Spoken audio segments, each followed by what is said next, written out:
बिस्मिल्लाहिर्रहमानिर्रहीम। 9th class आज हम लोगों ने स्टार्ट करना है बायो का चैप्टर, वो है यूनिट नंबर 2 बायोलॉजिकल मेथड।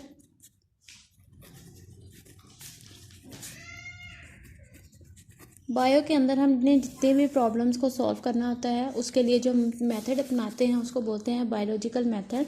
सबसे पहले इसमें हमें बायोलॉजिकल प्रॉब्लम की पहचान करते हैं कि बायोलॉजिकल प्रॉब्लम है क्या। आज के दौर से ही एग्जांपल आपको दे देती हूँ कि आज के दौर की जो सबसे मेन प्रॉब्लम बायोलॉजिकल प्रॉब्लम है वो है कोरोना।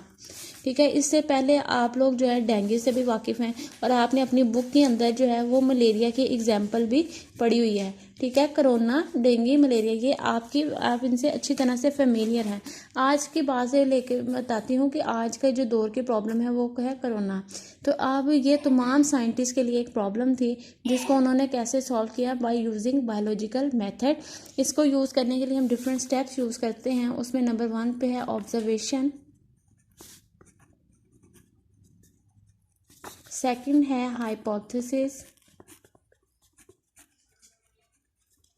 थर्ड पे है डिडक्शन, फिर है एक्सपेरिमेंटेशन,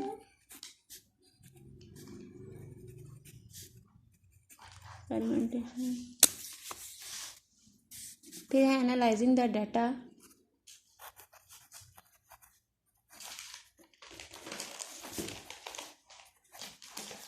और उसके बाद जो है हम जो एनालाइज करने के बाद summarisation of the result, reporting the result and summarisation of the, फिर हम रिपोर्टिंग द रिजल्ट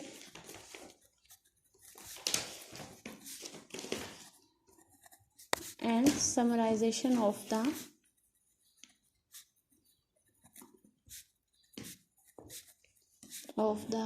रिजल्ट। अब हम जो 1 बाय 1 पढ़ेंगे। सबसे पहले ऑब्जर्वेशन। ऑब्जर्वेशन के लिए हम क्या करते हैं, अपनी 5 सेंसेस को यूज़ करते हैं और अपने इर्द गिर्द मुशाहिदा करते हैं कि आया ये बीमारी किस तरह से आई है, किस तरह से फैली है। इनके लिए हम अपनी 5 सेंसेस को यूज़ करते हैं। और 2 टाइप्स की ऑब्जर्वेशन होती हैं, एक होती है क्वालिटेटिव और दूसरी होती है क्वांटिटेटिव। क्वालिटी में हम जो है उसकी फिजिकल अपीयरेंस या उनकी क्वालिटी के बारे में एक्सप्लेन करते हैं, लेकिन क्वांटिटेटिव में हम उसकी एग्जैक्ट वैल्यू भी बताते हैं। उसके बाद जब हम ऑब्जर्वेशन कर लेते हैं, हमारे पास एक ख़ास जो है वो रिजल्ट निकल आता है, तो उससे बन जाता है हाइपोथेसिस।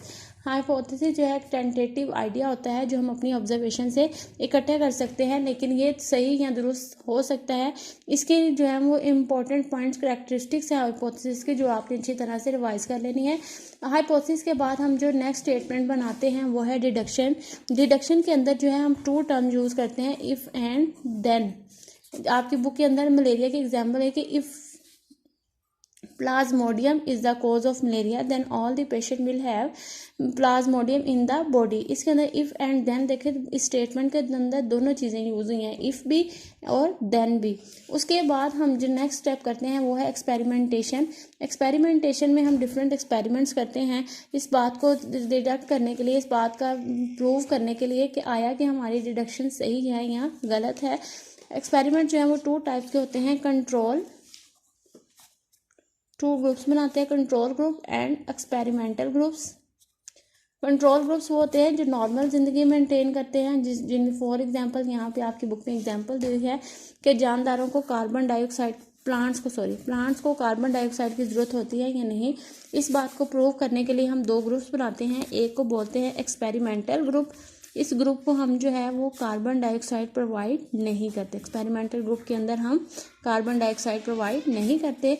दूसरा जो है वो हम बनाते हैं कंट्रोल ग्रुप, जिसके अंदर जो है वो हम उसको बाकायदा तौर पर जो है वो कार्बन डाइऑक्साइड प्रोवाइड करते हैं। कुछ दिन के बाद हम ऑब्ज़र्व करते हैं कि जो एक्सपेरिमेंटल ग्रुप था, चूँकि उसको कार्बन डाइऑक्साइड प्रोवाइड नहीं की, लिहाजा वो ज़्यादा देर तक लाइफ जो है वो अपनी सही बसर नहीं कर सका और वो प्लांट जो है वो तकरीबन उसके तमाम जो पत्ते हैं वो मुरझा के ख़त्म हो चुके हैं। लेकिन यहाँ पे जिसको हमने बाकायदा कार्बन डाइऑक्साइड प्रोवाइड की, उसके पत्ते जो थे वो खिले हुए थे, क्योंकि आपको पता है कि कार्बन डाइऑक्साइड जो है वो नॉर्मल ग्रो करने के लिए फोटोसिंथेसिस के लिए बहुत ज़्यादा ज़रूरी है। ठीक है, इसके बाद जो है हम उसके जब एक्सपेरिमेंट्स कर लेते हैं तो नेक्स्ट आता है डाटा ऑब्जर्वेशन के डाटा हम बनाते हैं कि आया जो हम लोगों ने ऑब्ज़र्व किए थे वो चीज़ें सही हैं या गलत हैं। डाटा जो है वो हम पूरे इंटरनेशनल लेवल पर रिपोर्ट्स की फॉर्म में, ग्राफ्स की फॉर्म में, पिक्चर की फॉर्म में डिफरेंट टेक्निक्स के ज़रिए से जो है वो इकट्ठा करते हैं। उसके बाद रिपोर्ट करते हैं, अपने डिफरेंट कंट्रीज़ के लोग जो है अपनी अपनी की गई ऑब्जर्वेशन को कलेक्ट करते हैं और पूरे इंटरनेशनल लेवल पे इसको रिपोर्ट करवाया जाता है, लिखवाया जाता है कि हो सकता है किसी और साइंटिस्ट के मुताबिक ये रॉन्ग ना हो या उसके पास कोई प्रूव ना हो, उसके एक्सपेरिमेंट्स चेंज ना हो। जब ये तमाम चीज़ों से ये गुजर जाता है मेथड, उसके बाद नेक्स्ट हो जाता है समराइजेशन ऑफ द रिजल्ट, कि इनको सम अप करना तमाम रिजल्ट्स को। इसमें हमने डिफरेंट टेक्निक्स पढ़ी हुई हैं। रेशियो और प्रोपोर्शन यूज़ करते हैं, बायो इन्फॉर्मेटिक्स यूज़ करते हैं, ratio and proportion and bio informatics. आपके स्मार्ट सिलेबस के अंदर तो सिर्फ यही चंद स्टेप्स हैं और उसके बाद रेशियो, प्रोपोर्शन और बायो इन्फॉर्मेटिक्स की डेफिनेशन है। स्टूडेंट्स, आज आप लोगों ने इसको अच्छी तरह से इस चैप्टर को रिवाइज कर लेना है। अगर आपको इस यूनिट नंबर 2 में किसी किस्म की कोई प्रॉब्लम है तो वो आपने डिस्कस कर लेनी है। Okay students, take care and अल्लाह हाफिज़।